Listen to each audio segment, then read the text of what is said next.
Summer is here, and I'm looking at polling from the Cook Political Report. Obviously not a very conservative outlet, in fact, quite liberal.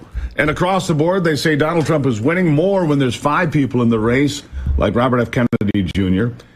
Joe Biden's approval numbers are in the high 30s. It's terrible. Emerson had him at 37% last week. The Economist at 39%. Reuters at 36%. And so I want to ask you, Pete, are these things does that resonate with what you hear in Michigan? Obviously a key swing state, a place where you've taken over as the chair of the Republican Party. Are these the sorts of things you're hearing people are just unhappy, not satisfied, ready to go in a different direction?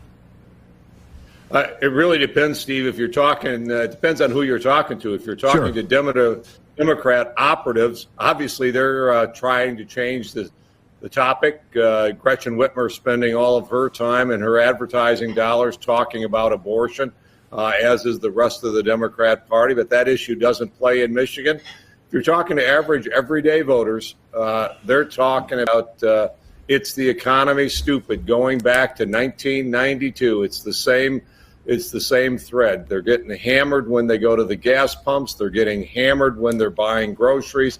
They were getting hammered when they're going out and buying their favorites for, their favorite foods for Memorial Day. They're getting hammered on insurance costs.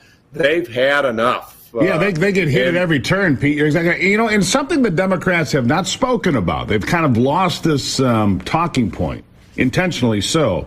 This divide between rich and poor in America, the rich getting richer and so on and so forth. It's never been more dramatic than it has been in the last couple of years because the middle class is getting peppered, like you just said.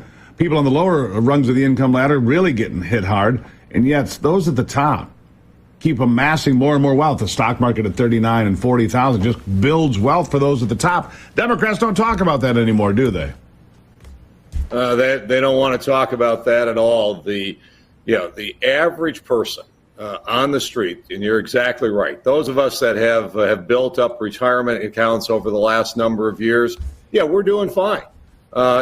We suffer from the same things, but again, our kids, for some of us, our grandkids, can they go out and buy that first house? They're looking at 7% mortgage rates. They're looking at sky-high housing costs. No, the American dream for them is vanishing very, very quickly. And the thing is, these can all be directly linked to Joe Biden's administration. Inflation, massive government spending is driving inflation.